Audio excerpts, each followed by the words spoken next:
Allahumma barik wa salli wa sallim nahmadu nusalli ala rasulihil karim amma ba'.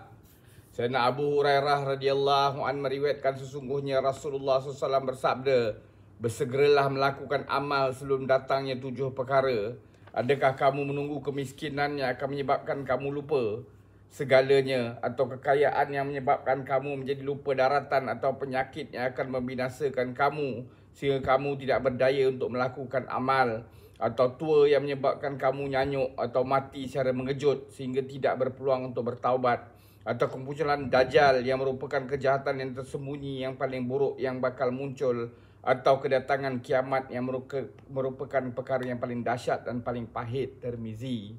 Sayyidina Abu Hurairah radhiyallahu an meriwayatkan sesungguhnya Nabi SAW bersabda, bersegeralah melakukan amal sebelum datangnya 7 perkara. Adakah kamu menunggu kemiskinan yang akan menyebabkan kamu lupa segalanya, atau kekayaan yang menyebabkan kamu menjadi lupa daratan, atau penyakit yang akan membinasakan kamu sehingga kamu tidak berdaya untuk melakukan amal, atau tua yang menyebabkan kamu nyanyuk atau mati secara mengejut sehingga tidak berpeluang untuk bertaubat, atau kemunculan Dajjal yang merupakan kejahatan yang tersembunyi yang paling buruk yang bakal muncul, atau kedatangan kiamat yang merupakan perkara yang paling dahsyat dan paling pahit. Tirmizi. Maksudnya, seseorang itu harus berusaha membuat persediaan untuk akhirat sebelum datang salah satu pada 7 perkara ini. Janganlah sampai salah satu pada halangan-halangan itu menyebabkan seorang itu terhalang pada melakukan amalan-amalan yang soleh.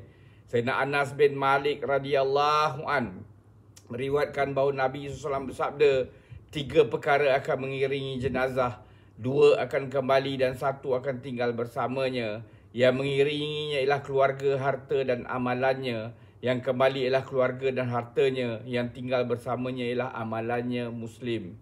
Sayyidina Anas bin Malik radhiyallahu an meriwayatkan bahawa Nabi SAW bersabda, 3 perkara akan mengiringi jenazah, 2 akan kembali dan 1 akan tinggal bersamanya.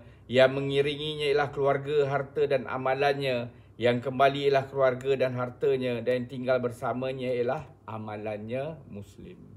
Semoga Allah SWT bagi kita taufik untuk kita ambil iktibar, amalkan dan sampaikan. Subhanallahi wa bihamdihi. Subhanakallahumma bihamdika asyhadu an la anta astaghfiruka wa atubu ilaik. Subhana rabbika rabbil izzati amma yasifun. Wassalamun ala mursalin. Alhamdulillahi rabbil alamin. Taqabbalallah.